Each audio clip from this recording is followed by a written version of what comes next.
Alasan kami ada hari ini, Engkaulah alasan kami menyembah-Mu. Kami percaya bukan karena kami tapi karena Engkau kami ada. Kebaikan-Mu melebihi rambut di kepala kami. Dan kami memandang hari esok dengan tertawa karena Tuhan sudah mendahului kami di setiap langkah kami. Ini tetap kami percaya, ini tetap kami renungkan, ini tetap kami perkatakan. Dalam nama Yesus kami mengucap syukur. Yang percaya dan diberkati Tuhan sama-sama katakan amin. Silakan saudara duduk. Mari kita ambil roti dan anggur yang ada di tangan kita. Firman Tuhan berkata setiap kali kamu melakukannya, bukan setiap minggu, setiap bulan atau setiap tahun, tapi setiap kali, artinya kapan saja, bahkan sehari bisa berkali-kali. Setiap kali Paulus datang di satu kota, orang bukan cuma merindukan Injil yang dibagikan, tapi juga merindukan untuk memecahkan roti bersama-sama. Karena ini kita tidak akan terjebak di dalam rutinitas kalau kita mengerti ini bukan perbuatan kita kepada Tuhan, tapi ini perbuatan Tuhan bagi kita. Tuhan Yesus, kami angkat roti juga buat suami, istri, anak-anak yang tidak bersama dengan kami. Mereka juga mendapat bagian yang sama. Oleh bilur-bilur Yesus kami sudah disembuhkan. Sudah artinya kami tinggal mengambil apa yang Tuhan sediakan. Kami tidak memohon tapi kami mengambil. Dan setiap kali kami melakukan hal ini kami mengingat akan apa yang sudah Tuhan kerjakan. Ia mengambil roti, mengucap syukur, memecah-mecahkannya dan berkata, inilah tubuhku yang diserahkan bagi kamu. Ada satu penyakit yang modern dikatakan psikosomatik. Psikosomatik di mana orang bisa pukul jidatnya, kepalanya bisa dibentorkan ke tembok. Dan dia berkata, kenapa aku bodoh sekali. Hari ini Tuhan sudah terpecah mengambil semua rasa bersalahmu. Dan engkau bisa menikmati hidup yang penuh dengan kemerdekaan dan ketenangan. Percayakah saudara bahwa roti tangan kita persekutuan dengan tubuh Kristus? Mari kita makan dan terima berkatnya, terima kesembuhan, terima kemenangan dalam nama Yesus. Haleluya, haleluya.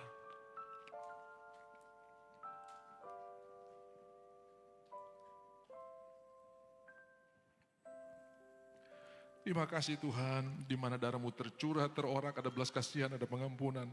Rumah orang Mesir ada tangisan, tapi rumah orang Israel ada sorak-sorai. Karena Tuhan tidak mengecek di dalam ada penyembahan atau tidak, tapi Tuhan cukup melihat tanda darah seisi rumah diselamatkan. Tuhan, obah anggur di tangan kami menjadi darah-Mu. Firman-Mu berkata, kemudian ia mengambil cawan dan berkata, cawan inilah perjanjian yang baru. Apa itu perjanjian yang baru? Tidak ada penghukuman bagi orang dalam Kristus Yesus. Tidak ada tuduhan lagi. Semua rasa bersalah, rasa malu, rasa tertolak sudah Tuhan pakukan di kayu salib. Dan berkata, inilah cawan perjanjian baru yang dimeteraikan oleh darahku. Berbuatlah setiap kali kau melakukannya, kau mengingat akan aku. Ingat akan kasihnya, ingat akan apa yang dia kerjakan. Percayakah saudara bahwa anggur tangan kita persekutuan dengan darah Yesus? Mari kita minum dan terima berkat Tuhan. Terima pikiran Kristus, perasaan Kristus, kehendak Kristus dalam nama Yesus. Haleluya. Terima kasih Tuhan, yang bekerja di dalam kami adalah kuasa-Mu, yang mendrive kami adalah kebenaran-Mu, dan yang menuntun kami di jalan-jalan kemenangan adalah firman-Mu. Dalam nama Yesus, yang percaya katakan amin.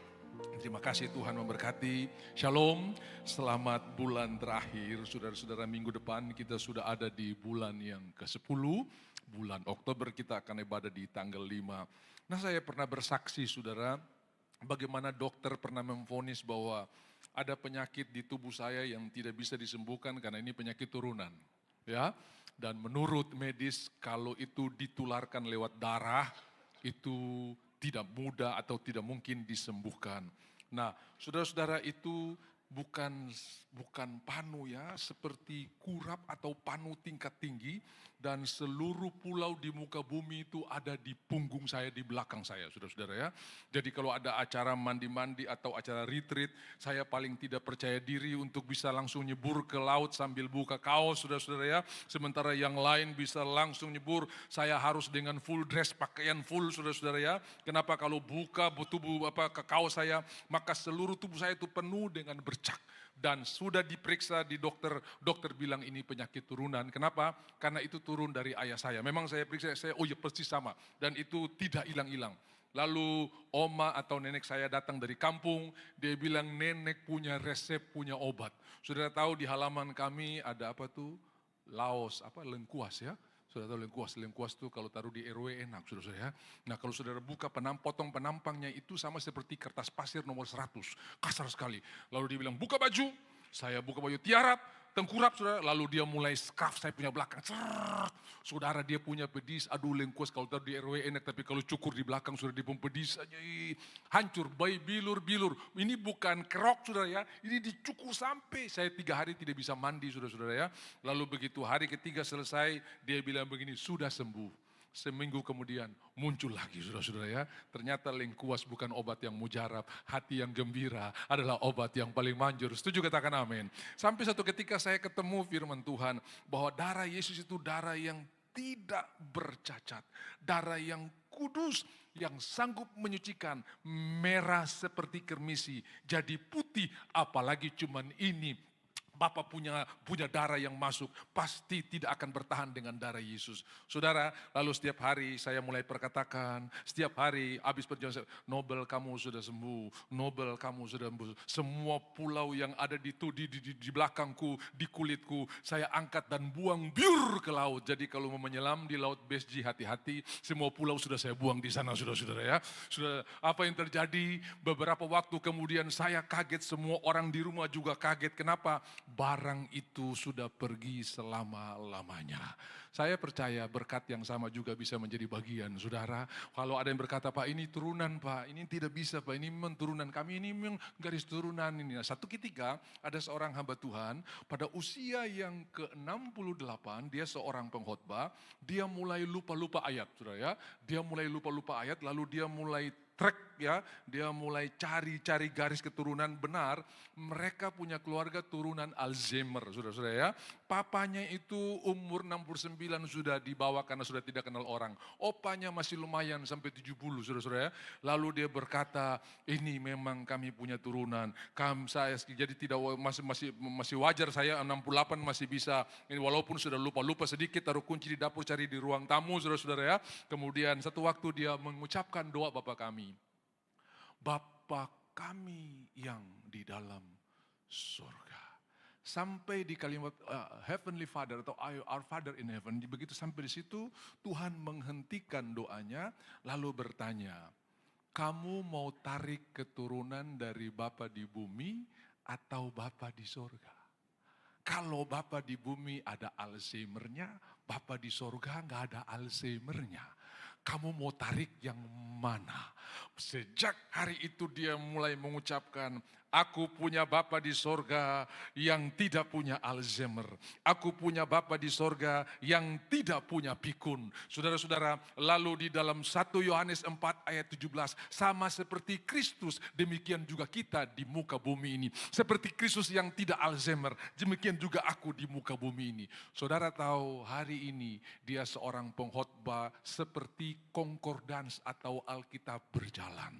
Itu ayat bisa dia ucapkan, itu ayat bisa dia ingat. Saudara-saudara, bukan jadi Alzheimer, malah ingatannya dikembalikan lebih hebat daripada semula. Percayalah, ada harapan di dalam Tuhan.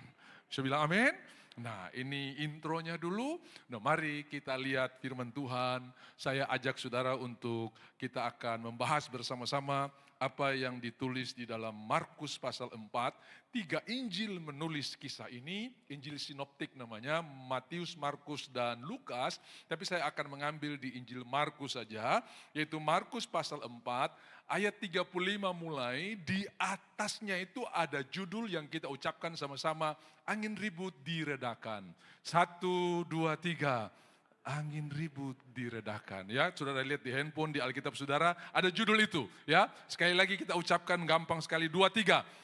Angin ribut diredakan. Nah, saudara, saya mau berkata buat saudara pagi hari ini, sehebat apa, sebesar apapun angin ribut yang saudara hadapi, bersama dengan Yesus, angin ribut itu pasti diredakan. Yang setuju katakan amin.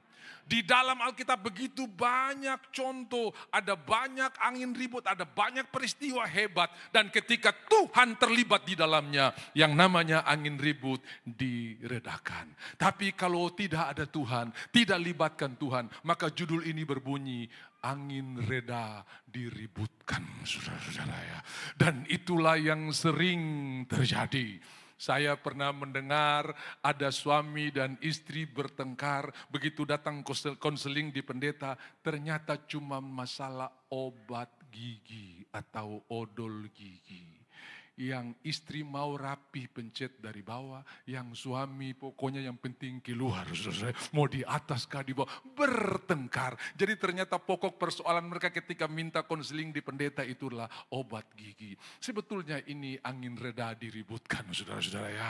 Barang berapa sih? Akhirnya oleh hikmat Tuhan pendeta ini berkata, pulang dari sini, mampir di Indomaret, beli obat gigi 2. Satu untuk suami dan satu untuk istri. Terserah dia mau pencet dari mana, selesai. Ini barang 10.000, tidak harus jadi angin ribut yang luar biasa. Tapi ini angin reda diributkan. Bilang kiri kanan kau sudah dengar itu. Haleluya. Saudara-saudara, ya saya berdoa supaya saudara hari ini pulang dengan mengalami ketenangan yang luar biasa, walaupun masih di tengah angin ribut. Karena angin ribut pasti reda, tapi saudara bisa tenang walaupun angin ribut itu belum reda. Karena di dalam cerita itu Tuhan Yesus tidur di tengah angin ribut, belum reda, masih angin ribut. Dia tidur untuk menunjukkan bahwa jemaat Tuhan yang Kristus adalah kepalanya bisa menikmati ketenangan yang luar biasa walaupun angin ribut itu masih ada. Saya percaya dengan kuasa dan otoritas kerajaan surga saya berkata, semua angin ribut yang ada dalam hidup saudara pasti akan berlalu. Pasti akan berlalu. Karena saudara-saudara, Tuhan yang berjanji adalah Tuhan yang setia. Dan sepanjang angin ribut itu masih terjadi, saudara akan dibedakan dari yang lain. Karena saudara akan menikmati ketenangan yang bukan datang dari dunia, tapi datang dari dalam. Itu yang dikerjakan oleh Tuhan. Ketika perempuan Samaria bertemu dengan Tuhan, Tuhan berkata, kalau kamu minum air dari sumur ini, sumur Yakub, haus lagi. Tapi kalau minum air yang kuberikan kepadamu dari dalam, semua bilang dari dalam. Jadi mau di luar ada ribut, di dalam ada damai sejahtera. Mau di luar ada badai, di dalam ada damai sejahtera. Dari dalammu akan mengalir aliran-aliran sungai kehidupan. Nah, kita lihat dulu pelan-pelan dari perjanjian lama sampai perjanjian baru, saudara-saudara ya. Ada beberapa angin ribut yang terjadi. Saya mulai dari Abraham, saudara-saudara. Tadi pagi saya juga mengkhotbahkan ini dan saya berdoa supaya Tuhan akan membawa kita sesuai dengan keperluan dan kebutuhan kita. Di dalam Kejadian pasal 13, saya ingin sebelum ke Kejadian 13, saya ingin beritahu buat saudara bahwa Abraham ini dengan Lot hubungan papa dan anak. Lalu yang kedua, ketika Terah ayah mereka meninggal di Haran atau opa daripada Lot ini meninggal di Haran karena Lot ini bisa masuk dalam rombongan ini sebab Terah yang membawanya ya. Terah yang membawa karena ayah daripada Terah ini juga sudah meninggal. Ini saudara daripada Abraham. Lalu sampai di Haran ketika Terah meninggal, Abraham nanya, saya mau pergi ke tempat yang Tuhan suruh saya pergi. Apakah engkau mau ikut? Lalu Lot berkata, ya saya ikut. Jadi Alkitab menulis Lot pun mengikuti Abraham. Kalau ada orang yang menempatkan diri di bawah otoritas saudara untuk mengikuti saudara, maka dia harus tunduk pada undang-undang dan aturan yang ada pada saudara. Tapi kenyataannya saudara-saudara ya, kasus ini berulang terus. Ada banyak orang yang pernah kita tolong, malah dia sekarang yang tikam kita dari belakang, saudara-saudara ya. Kalau itu terjadi, kita akan belajar ayat ini baik-baik. Dan saudara jangan lupa, bukan cuma di ruangan ini, nanti di rumah ulang lagi. Karena ini kisah yang paling menarik. Saudara, Abraham ini ternyata membawa Lot dan ini ada masalah. Pasal 13 ini ada angin ribut yang luar biasa di mana gembala-gembala Abraham dan gembala-gembala Lot bertengkar gara-gara lahan yang berkurang sementara harta mereka bertambah banyak. Pak Ariel tolong saya air. Thank you. Iya. Jadi mereka bertengkar gara-gara harta yang banyak. Dan saudara-saudara kalau saya jadi Lot, saya akan buat pengumuman yang sangat penting buat karyawan saya. Tolong jangan bikin masalah dengan bos besar itu. Karena kamu semua ini dapat pekerjaan gara-gara orang ini. Kita ini gak ada apa-apa kalau bukan dia yang kasih pekerjaan. Jadi kalau boleh sampai di saya nanti saya selesaikan. Jangan sampai tembus di atas. Ternyata saudara-saudara, ini sudah direkayasa oleh Lot. Akhirnya Abraham dengar. Waktu Abraham dengar, dia bukan bikin air tambah kabur. Tapi dia menjadi orang yang membawa ketenangan. Jangan ada perkelahian di antara kita. Saya berdoa, yang duduk di hadapan saya ini adalah Abraham di Jayapura. Sekali lagi, yang duduk di ruangan ini adalah Abraham di Jayapura. Lalu saudara kuatkan satu dengan yang lain, bilang saya duduk di samping Abraham. Salah satu cirinya, tidak suka bikin masalah, lebih suka berdamai. Haleluya. Lalu Yesus berkhotbah dalam Matius pasal 5, ucapan bahagia atau ucapan berkat. Berbahagialah orang yang membawa damai, karena mereka akan mewarisi bumi. Panjang umur, diberkati, dan hari ini semua gereja di seluruh dunia berdoa berkat Abraham. Bukan berkat Lot, berkat Abraham. Turun Abraham pu anak siapa? Berkat Ishak. Turun Abraham pu cucu siapa? Berkat Yakub. Abraham, Ishak, Yakub, bapa, anak, cucu. Dari Ishak, bapa, anak, Yakub, cucu Yusuf. Dari Yakub, bapa, anak Yusuf, cucu Yehuda. Terputus-putus. Berkat itu turun terus dalam hidup kita. Cuman karena ada satu, mau bikin kabur air. Kalau boleh kita menjadi orang yang membawa damai. Kitab Roma berkata kalau hal itu bergantung kepadamu, hiduplah dalam damai sejahtera dengan semua orang. Saya dengar di berita ada orang pergi sampai ke pengadilan tetangga, saudara. Ternyata cuma karena depu daun pohon jatuh di halamannya, saudara-saudara ya. Cuma daun saja. Ada yang karena anjing berak di jalan di hadapan rumah. Padahal itu jalan bukan dia punya, saudara-saudara. Ini umum punya. Cuma karena anjing tetangga ini berak di sana, jadi persoalan. Saya berdoa, tai anjing bukan angin badai, saudara-saudara ya. Itu cuma masalah kecil. Ambil skop saja, biar saya ada kegiatan sedikit. Daripada saya marah-marah, bersukacita saja. Haleluya. Jadi Abraham, dia mengambil inisiatif bukan membuat air atau bukan membuat angin reda diributkan, tapi angin ribut ini yang diredakan. Tidak sampai di situ, jangan ada perkelahian. Dia kasih solusi. Silakan kamu pilih, kalau kamu ke depan saya ke belakang, kalau kamu ke timur saya ke barat, kalau kamu ke selatan saya ke utara. Ini solusi yang paling berat menurut saya, saudara-saudara. Kenapa? Secara silsilah Abraham ini om atau pangkat. Secara panggilan Abraham mendengar suara Tuhan. Ada berapa banyak orang yang mempertahankan haknya karena dia pertama orang yang dalam Tuhan, tahu firman Tuhan, kuasai Alkitab. Lalu yang kedua, pangkatnya lebih tinggi, saudara-saudara ya. Ini menjadi kesulitan bagi kita untuk merendahkan diri dan membuat angin yang ribut jadi reda. Tapi Abraham menang atas semuanya. Kamu kan om Abraham. Kamu kan paman, di mana wibawamu? Saya punya wibawa, bukan karena saya punya silsilah bagus, tapi saya punya wibawa karena kebenaran ada di dalam saya. Itu cukup bagi Abraham untuk merendahkan diri. Dapat orang yang tertahu diri lagi, yang kacang lupa kulit ini. Mungkin saudara mulai ingat, memang saya teman itu ada, itu memang terlalu. Saya pernah tolong dia dulu waktu dia susah, datang minta tolong, begitu dia sebelah sini, dia tikam saya dari belakang. Kalau saudara menghadapi itu, hari ini solusinya, jadilah Abraham. Amin. Saya tanya, pernah enggak saudara berdoa orang-orang seperti begitu? Nah, kita pergi dulu. Kalau saudara lakukan ini, saudara akan menikmati damai sejahtera yang luar biasa.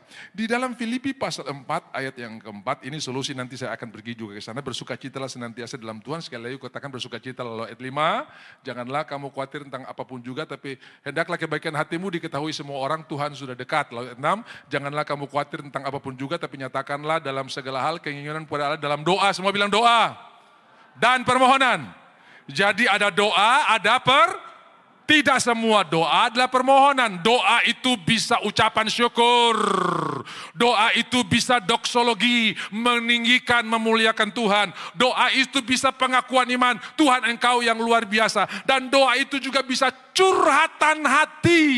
Ya, daripada ngomong kepada orang lain, ngomong sama Tuhan. Tuhan, saya ini jengkel sekali sama orang ini. Gimana caranya Tuhan saya menghadapi? Lebih itu doa itu ya. Jadi doa itu bukan permohonan. Saya mau pergi gereja karena saya ada permohonan. Saya pergi, jadi ada orang yang datang gereja cuma karena ada permohonan sampai Tuhan hafal di muka permohonan, saudara-saudara ya. Tapi saya lihat saudara di sini bukan muka permohonan, muka ucapan syukur semua, saudara-saudara ya. Setuju, katakan amin. Nah, saudara-saudara, doa itu bisa mengungkapkan isi hati. Saudara, Daud pernah mengungkapkan isi hatinya dalam Mazmur 13. Berapa lama lagi ya Tuhan? Berapa lama lagi ya Tuhan? Tapi dia akhiri Mazmur itu dengan, aku tetap percaya kepadamu. Aku tetap bersuka cita kepadamu. Saudara-saudara, kalau kita cuma tanya berapa lama lagi, akhirnya kita bisa condemn, kita bisa menyalahkan diri. Dan akhirnya kita bisa rasa tidak nyaman. Kenapa? Kok orang lain sana baru bertobat sudah dijawab Tuhan. Saya sudah lama bertobat kok nggak jawab. Berapa lama lagi Tuhan? Tapi saudara-saudara, kita mesti belajar dari Daud. Dia curahkan isi hatinya, tapi di akhir itu dia akhiri dengan ucapan syukur. Nyatakanlah segala doa dan permohonan kepada Allah disertai ucapan syukur. Saya sudah khotbah tentang kuasa mengucap syukur ya. Pertama, bukan setuju dengan persoalan yang kita hadapi, tapi menarik kekuatan dari Tuhan menghadapi persoalan itu. Kedua, mengucap syukur mengizinkan Tuhan berperang ganti kita. Bukan kita lagi yang berperang, tapi Tuhan yang berperang.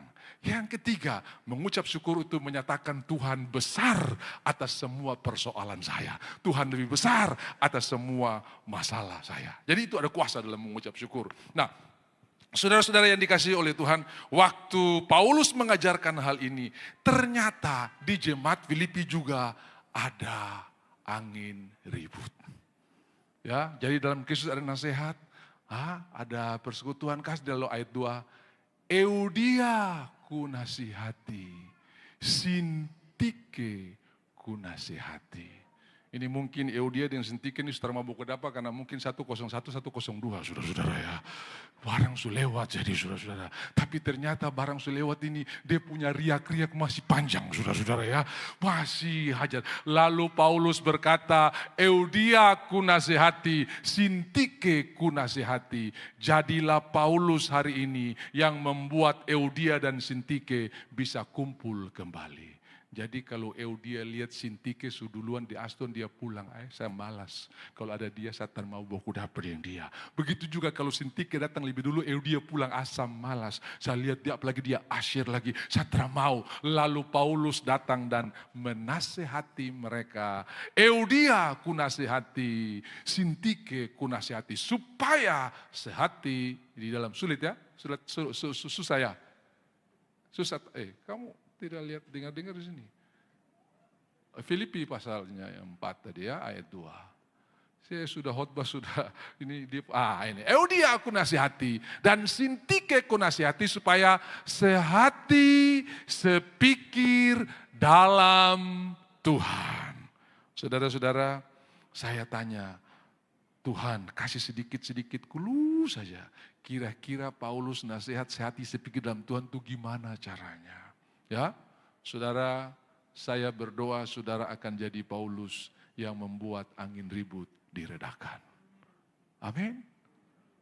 Kenapa? Dia memang tuh kayak begitu kok tampilin dia hajar. Memang saya juga tersuka dia tuh, memang mesti hajar dia. Ini bukan Paulus saudara-saudara ya. Tapi Paulus menasihati mulai dari pasalnya yang kedua, ayatnya yang kelima. Hendaklah kamu dalam hidupmu bersama menaruh pikiran dan perasaan yang terdapat juga dalam Kristus Yesus. Mungkin ini bagian dari nasihatnya. Waktu dia ketemu Eudia, saya sudah lihat kamu di persekutuan. Saya malas dengan Sintike itu. Dia tanya begini, apakah kau ada pikiran Kristus? Apakah kau ada? Saya mau urus kamu punya masalah. Saya mau tanya kamu punya persoalan. Karena kalau saudara tanya siapa benar siapa salah, tidak akan ketemu. Tapi kalau saudara tanya, ada Kristus kah tidak? Semua pasti bisa bertemu di dalam Tuhan. Lalu dia datang kepada Sintike, dia datang kepada Eudia, dia datang kepada Sintike dengan pesan yang sama. Saya mau tahu kamu punya persoalan apa. Tetapi saya mau tanya, ada Kristus atau tidak? Saudara, di dalam Kristus ada nasihat. Haleluya. Jadi saya tidak tahu Kau yang akan jadi Paulus yang menenangkan angin ribut, atau kau sendiri yang di dalam angin ribut, saudara-saudara ya. Saya berdoa hari ini anugerah Tuhan turun buat saudara, sehingga angin ribut yang terjadi di dalam kisah yang kita baca tadi akan reda dan akan dibuat Tuhan menjadi indah. Bahkan lewat angin ribut itu semua menjadi indah. Saudara, di dalam Kristus ada nasihat. Coba undur dulu ke ayat 1 tadi di atas. Filipi pasalnya yang keempat. Saudara, sebelum Euodia ku nasihati, Paulus berkata begini, karena itu saudara-saudara yang ku kasihi dan yang ku rindukan, sukacitaku dan mahkotaku, berdirilah juga dengan teguh dalam Tuhan. Hai saudara-saudaraku yang kekasih. Fondasi kita adalah firman Tuhan. Berdiri di atas firman Tuhan. Berdiri teguh dalam Tuhan. Jadi Abraham ini jadi seperti Paulus. Jadi seperti Sun Sugos. Bahkan ayat yang ketiga, bahkan ku minta kepadamu Sun Sugos, tolonglah mereka. Ada Abraham, ada Paulus, ada Sun Sugos. Mari kita ambil peran-peran ini dalam hidup kita bersama. Ya. Pulang dari sini saudara akan ketemu banyak ketidakadilan, akan ketemu banyak hak-hak saudara yang terambil. Tapi kita tahu, aku berdiri kokoh di dalam Tuhan, aku pasti bisa melewati semuanya. Nah mari kita pergi dulu sejenak ke pasalnya yang ke-13 dari kitab Kejadian. Apa yang terjadi di sana? Akhirnya Abraham kasih pilihan pertama buat Lot. Dan dasar Lot ini memang tidak tahu diri, dia tidak minta advice, dia tidak minta saran. Harusnya dia bilang begini, Bapak Abraham, dalam silsilah Bapak orang tua, dalam panggilan Bapak dengar suara Tuhan. Minimal apa yang Bapak putuskan buat saya, jauh lebih bagus daripada saya memutuskan sendiri. Tapi dia lebih percaya dirinya, dan yang dia putuskan, dia pilih adalah tempat yang akhirnya dimusnahkan oleh Tuhan. Sodom dan Gomora. Dan itu pun Abraham berdoa, Tuhan apakah engkau akan membinasakan orang benar bersama-sama dengan orang fasik? Kalau ada 50 orang bagaimana? Abraham begitu kaget karena 50 pun tidak ada. Sementara waktu bebaskan Lot dari Kedorlaomer, kaum muda Abraham 318, belum kaum bapa, belum kaum pria, belum majelis, belum diaken. Saudara-saudara, jadi waktu dia minta 50 majelis masuk, guru sekolah minggu masuk, diaken masuk, semua 50 saja tidak ada. Saudara-saudara ya, 45 saking kaget cuma turun 5, kaget juga cuma turun 5, jadi 50, 45, 40 sesudah itu 30, 20, 10 dan yang berhenti menawar adalah Abraham. Ternyata cuma Lot satu keluarga itu pun calon anak mantu pun masih mengolok-ngolok orang tua, nggak punya wibawa sama calon orang tua, tidak punya wibawa. Waktu diajak dia bilang, kau bicara apa? Jadi calon masih calon orang tua, saya sudah hormati orang tua luar biasa saudara-saudara ya. Dan akhirnya tinggal 4 orang ini, satu jadi tiang garam, 3 orang lah yang selamat pergi ke Soar. Dengarkan Bapak Ibu, 3 orang ini membuat Soar diselamatkan. Nggak jadi dihukum, karena Soar termasuk kota yang akan dihukum. Dong WA, malaikat WA ke surga, jangan musnahkan Soar karena dong 3 lari di sana saudara-saudara ya. Jadi kita ini punya bargaining position yang luar biasa. Karena saudara kantor diberkati. Mungkin saudara berkata, Bapak tinggal saya sendiri. Justru karena kamu sendiri di sana, kantor itu masih berdiri sampai hari ini. Bisa bilang amin? Jadi waktu kau minta resign langsung api turun, bakar tuh kantor itu. Jangan keluar saudara-saudara. Jangan keluar. Nah, saudara-saudara percayalah badai pasti akan berlalu. Lalu kita pergi ke yang kedua saudara-saudara. Kita lihat bagaimana ketika orang Israel keluar dari Mesir pergi ke tanah Kanaan. 2 tahun sesudah mereka keluar sampailah mereka di Kades Barnea. Dan di Kades Barnea itu Tuhan berkata kepada orang Israel, ayo masuk dan duduki. Ucapkan sesudah saya, masuk dan duduki. Lebih keras lagi, masuk dan duduki.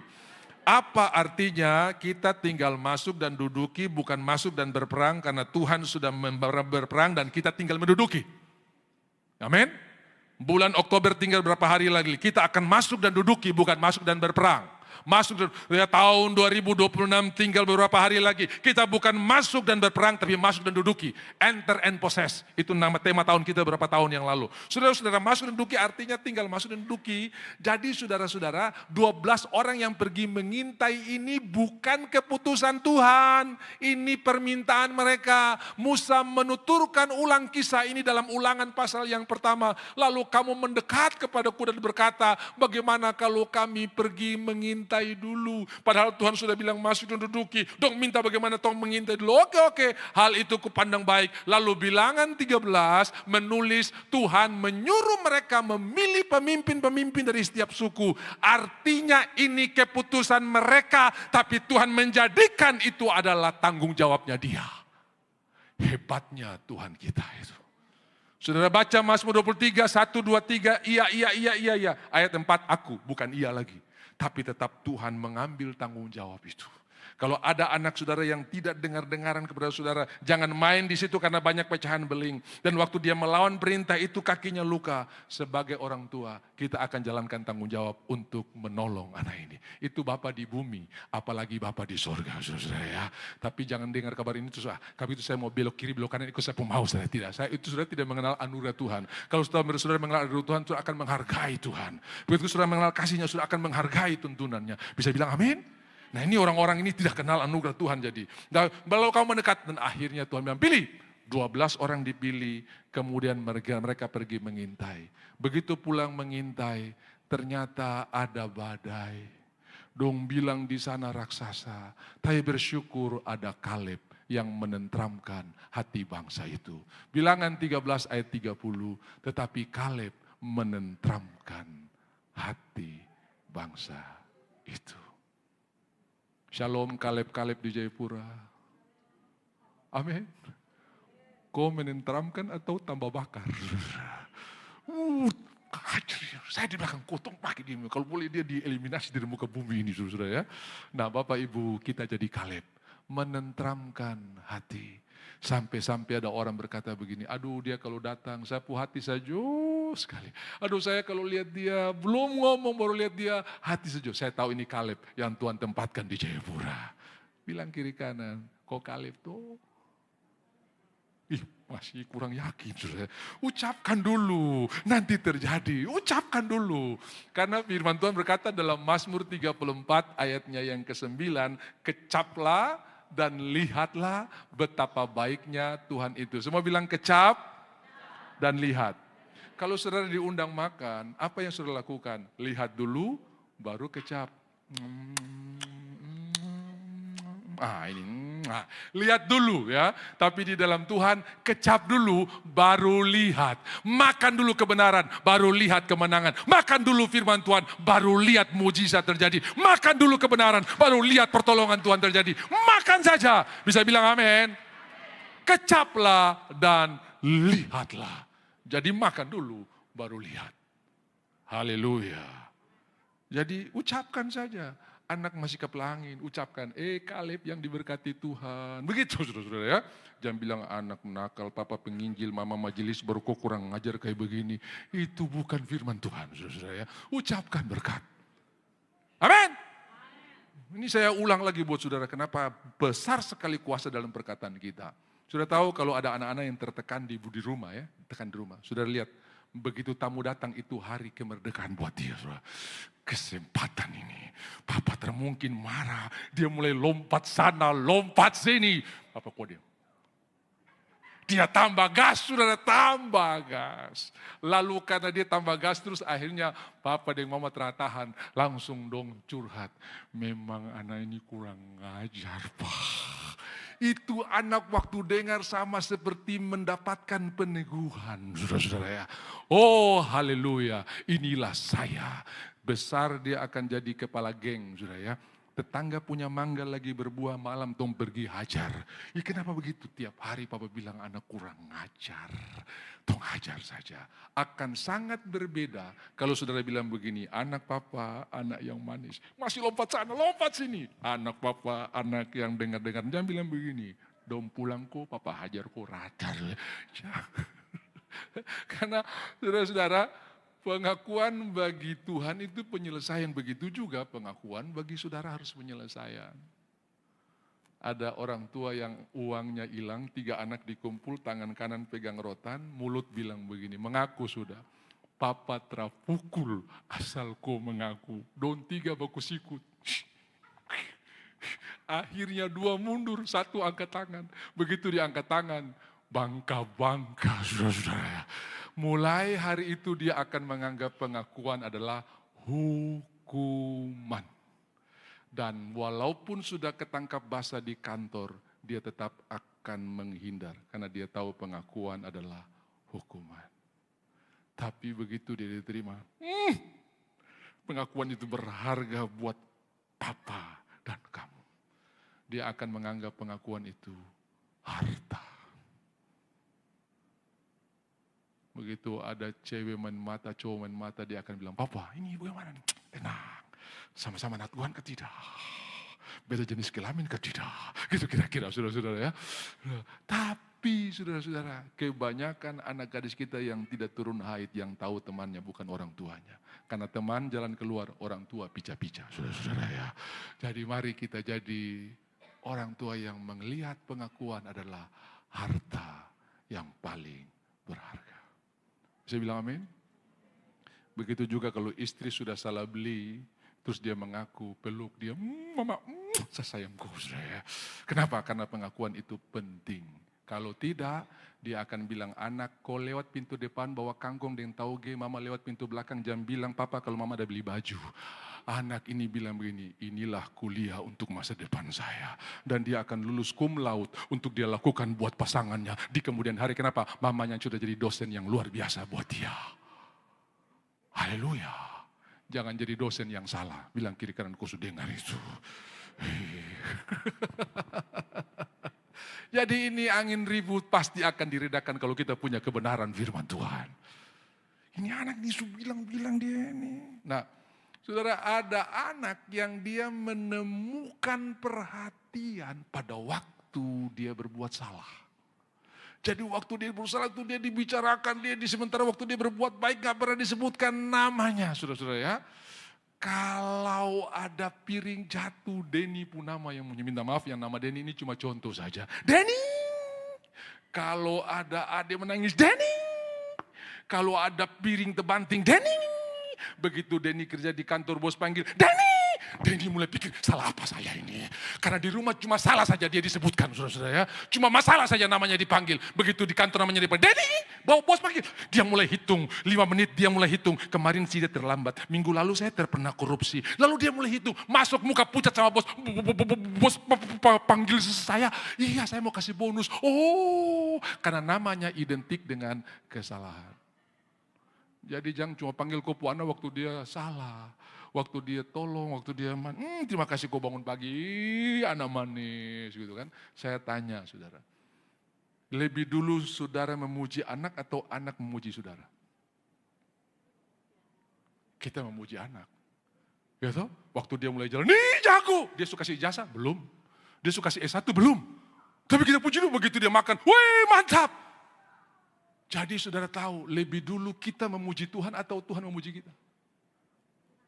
Tuhan memuji kita. Jadi kalau saudara memuji Tuhan dengan dasar yang tadi Tuhan memuji kita, maka puji-pujianmu itu adalah puji-pujian yang berbeda. Tapi kalau puji-pujianmu karena kewajiban, memang orang percaya mesti memuji Tuhan, saudara kehilangan fondasi yang kuat. Karena dasar kita memuji Tuhan itulah perbuatan Tuhan yang besar bagi kita, yang dia lakukan sebelum kita kasih apa-apa buat dia. Seperti saudara peluk anak saudara, dia belum kasih ijazah buat saudara. Dan anak itu tidak berpikir, saya layak tidak dapat pelukan dari orang tua. Tidak. Asal dia goyang-goyang kaki saja, angkat, asal dia begini, saudara, dia belum kasih apa-apa. Tapi orang tua sudah berikan, begitu juga Tuhan. Saudara belum berikan apa-apa, Tuhan sudah kasih segalanya. Termasuk hidupnya buat saudara. Ini dasar kita untuk memuji Tuhan. Angin ribut pasti diredakan. Haleluya. Amin. Jadi saudara-saudara, Kaleb menenteramkan hati bangsa ini. Akibatnya dong mau lempar dia dengan batu. Jangan pikir hasilnya. Lakukan saja apa yang Tuhan suruh. Hasil Tuhan yang atur. Saya ini sebetulnya mau kasih tahu ini, tapi saya takut sebentar dibilang saya ini rohani pendeta sok suci, sok kaya. Saudara lakukan aja. Karena Kaleb waktu menenteramkan, bukan mereka bilang amin. Ada jemaat yang bilang amin atas apa yang Kaleb katakan. Gak ada. Malah mereka ambil batu mau lempar dia. Sudah haleluya, sudah saya berkhotbah, sudah bilang amin. Tapi Kaleb waktu berkata begini, jangan takut itu Tuhan pasti tolong. Bukan dong amin. Dong mau rajam dia dengan batu, saudara-saudara. Soal hasil itu urusan Tuhan. Tapi tugas saudara, sampaikan apa yang perlu saudara sampaikan. Bisa bilang amin. Haleluya. Pasal 14. Ayatnya yang ke-6. Kaleb lagi bicara, bilangan 14. Ayatnya yang ke-6 mulai. Lalu Kaleb ini bicara kepada Tuhan. Satu pasal kemudian. Ayatnya yang ke-6. Tetapi Yosua bin Nun dan Kaleb bin Yefune. Yang termasuk orang-orang yang telah mengintai negeri itu. Mengoyakkan pakaiannya. Ayatnya yang ke-7. Kemudian mereka berkata seperti begini. Dan berkata kepada segenap umat Israel. Negeri yang kami lalui untuk diintai itu adalah negeri yang luar biasa baiknya. Jadi jangan lihat raksasanya, lihat negeri yang luar biasa yang Tuhan janjikan. Ayat yang ke-8, masih rentetan perkataan mereka. Tetapi Yosua, jika Tuhan berkenan kepada kita, maka ia akan bawa kita masuk ke negeri itu dan akan memberikannya kepada kita suatu negeri yang berlimpah-limpah susu dan madunya. Kalau Tuhan yang berfirman, dia juga yang bertanggung jawab untuk melaksanakan firman-Nya. Haleluya. Apa akibatnya? Tetap mereka berontak. Tetap mereka marah. Lalu Tuhan berkata, putar mereka 40 tahun. Yosua dan Kaleb pun ikut menjadi orang hukuman. Kalau ada di antara saudara yang harus menanggung hukuman karena ulah orang lain yang bodoh tadi itu, jangan mengeluh karena saudara diberikan khusus berkat di mana hidup saudara akan dipelihara Tuhan. Umur boleh bertambah tapi kekuatan tidak akan hilang. Sampai dong 10 ini lewat, semua rencana Tuhan yang tertunda akan digenapi di dalam saudara. Amin. Buktinya Yosua pasal 14. Kaleb menghadap Yosua dan berkata, Yos, engkau tahu firman Tuhan yang diucapkan Tuhan lewat Musa terhadapku, bahwa gunung Hebron ini saya yang punya. Lalu Yosua mungkin bilang, lep, ngaca, kau seumur berapa? Lalu Yosua, Kaleb berkata begini, kemarin kau baru tumpang tangan saya, kita baru tiup lilin sama-sama. Kau tahu di atas kue ulang tahun saya, tertera angka 85. Saya usia 85, tapi dengar, saya masih sama kuat seperti waktu umur 40 tahun. Mengintai negeri ini, saya usia 40 tahun. Dan sekarang 85, saya masih sama kuat seperti umur 40. 85 dibalik jadi 58, sudah haleluya. Ini 85 jadi 40, saudara-saudara. Artinya mereka bersama-sama menanggung hukuman, tapi tidak turut dihukum.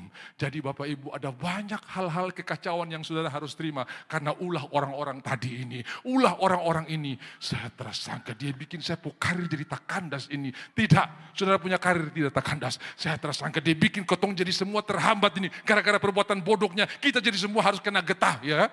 Kalau tidak begitu, kita tidak jadi begini. Makanya kita jadi begini karena jadi begitu. Karena orang itu begitu. Itu ya saudara-saudara ya. Begitu, begini, begitu saudara-saudara ya. Jadi tiap hari temanya begini, begitu, begini. Ganti saudara-saudara ya. Tuhan yang memulai yang baik akan meneruskan sampai pada kesempurnaan. Sekalipun di tengah perjalanan ada angin badai. Tapi Kaleb tetap percaya. Ada opa umur 85. Mengalahkan bani raksasa di Hebron. Dan Hebron jadi milik Kaleb.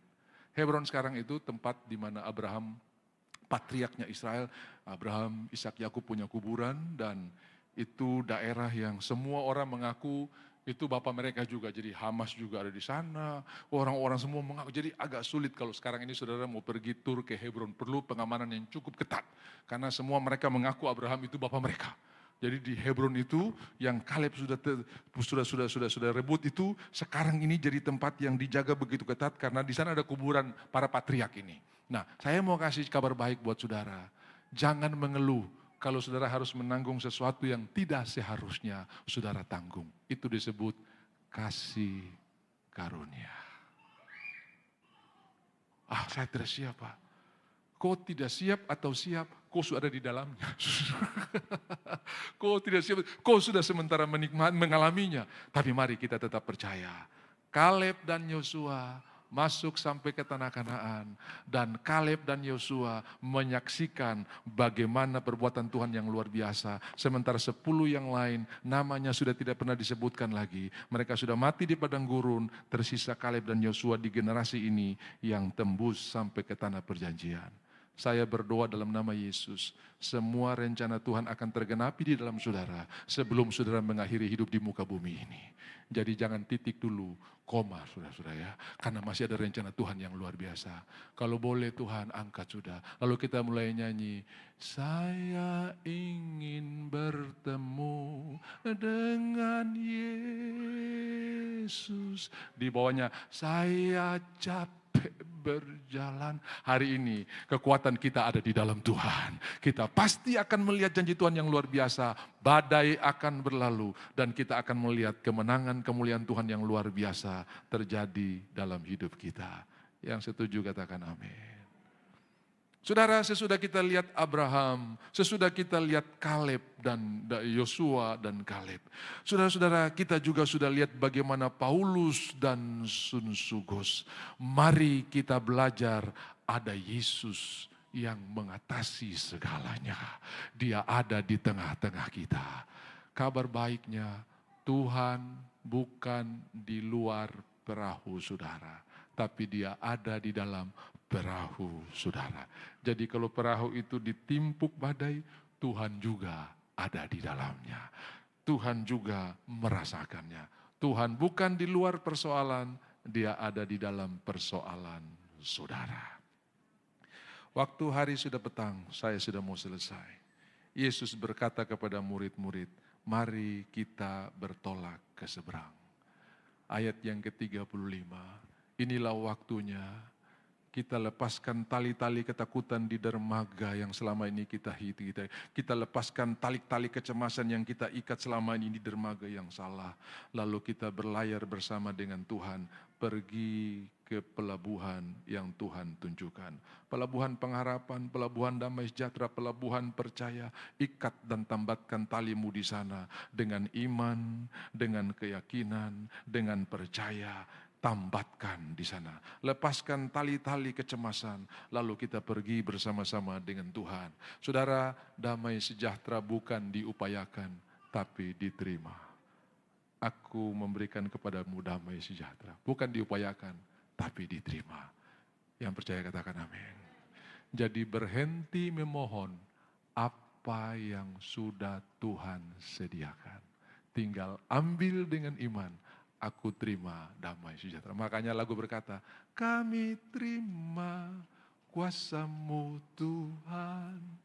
Kami terima kemenangan yang. Jadi bukan lagi memohon, tapi menerima apa yang sudah Tuhan sediakan. Haleluya. Keadaan mungkin belum berubah, tapi hatimu penuh dengan damai sejahtera. Mazmur 126, mari kita baca bersama-sama. Mazmur 126, ini adalah ayat terakhir dari khotbah pagi hari ini. Mazmur 126, ya, pengharapan. Mazmur 126.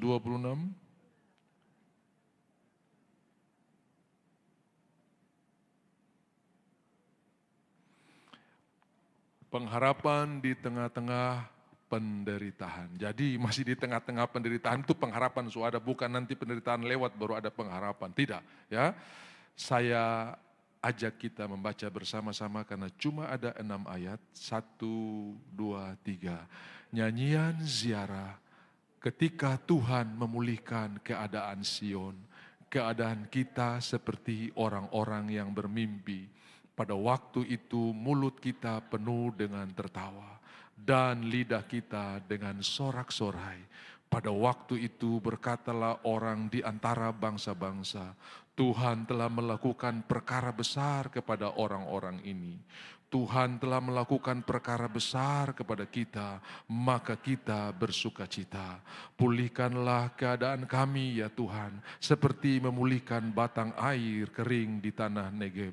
Orang-orang yang menabur dengan mencucurkan air mata akan menuai dengan bersorak-sorai. Orang yang berjalan maju dengan menangis sambil menabur benih pasti pulang dengan sorak-sorai sambil membawa berkas-berkasnya. Dari 150 mazmur, ini mazmur termuda. Karena ini mazmur bicara tentang kelepasan dari pembuangan di Babilonia.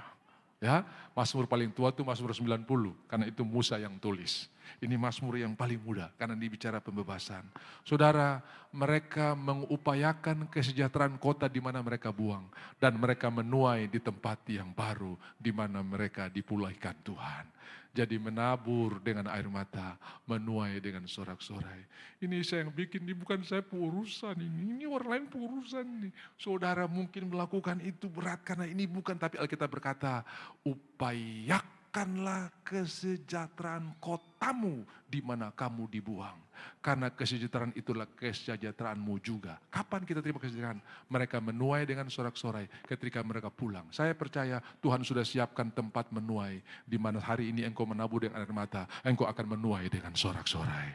Jangan lelah, jangan lemah, teruslah. Karena waktunya tiba, engkau akan menuai apa yang engkau tabur. Kitab Galati berkata janganlah kamu menjadi lelah karena kita pasti menuai. Orang-orang ini sudah menuai, sudah membangun Babilonia. Sudah lihat orang Israel membangun Mesir, membangun Ramses, membangun Piton. Mereka menuai di tempat dan Tuhan berkata begini, kamu akan tinggal di rumah yang tidak kamu bangun karena mereka sudah menabur di sana. Kamu akan makan dari pohon yang tidak kamu tanam karena mereka sudah menabur di sana. Kamu akan minum dari sumur yang tidak kamu gali karena mereka sudah menabur di sana. Dan mereka menuai dengan sorak-sorai. Jerih payah dalam Tuhan tidak ada yang sia-sia.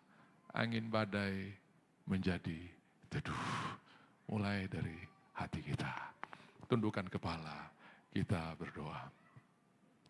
Tenanglah kini hatiku, Tuhan memimpin langkahku di setiap saat.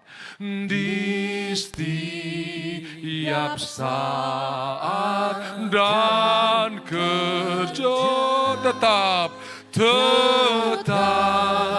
ku rasa tangannya. Tuhanlah yang membimbingku, tanganku dipegang teguh, hatiku berserah penuh, tanganku dipegang teguh. Tuhanlah yang membimbingku, tanganku dipegang teguh, hatiku berserah penuh, tanganku dipegang teguh. I surrender,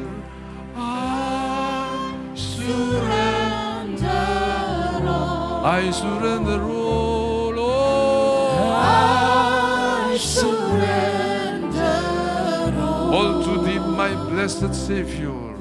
All to thee, my blessed Savior.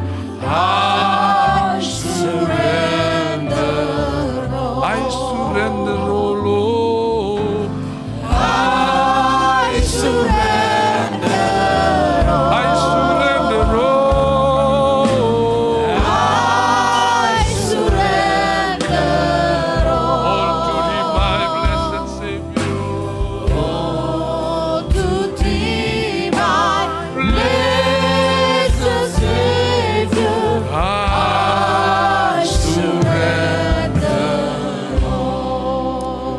Saudara, saya percaya semua yang diserahkan kepada Tuhan, Tuhan akan buat indah. Hidup yang hancur Tuhan buat menjadi hidup yang sangat berarti. Tempayan yang kosong Tuhan membuat menjadi tempayan yang penuh berisi. Karena Ia akan membuat berkas-berkasmu tidak kosong. Amin. Saya ingin menyampaikan perkataan profetik ini buat saudara. Tempatkanlah dirimu sebagai pengurus, bukan sebagai pemilik. Engkau pengurus berkat Tuhan, pengurus kekayaan Tuhan, engkau bendaharanya Tuhan, Tuhanlah pemiliknya. Dan ketika saudara menjadi agennya Tuhan, agen yang bisa dipercaya, Tuhan akan tambahkan berkat di luar yang saudara pikirkan. Saudara, kalau satu agen mengirimkan barang kepada seorang distributor yang membayar tepat pada waktu, bahkan dia tidak minta kuantitasnya atau dia tidak minta tambahan kuota, orang itu akan kirim kuota dan dia akan bilang 3 bulan baru bayar nggak apa-apa. Karena kredibilitasmu sudah sangat teruji. Saya mau berkata buat saudara, Tuhan sangat mengasihi saudara. Dan dia sangat percaya buat saudara. Dan dia tidak pernah menyesal apa yang dia berikan buat saudara. Walaupun saudara tidak setia, dia tetap setia. Dan hari ini saya percaya Tuhan tetap datang dan berkata, aku mau memberkati engkau berlimpah-limpah.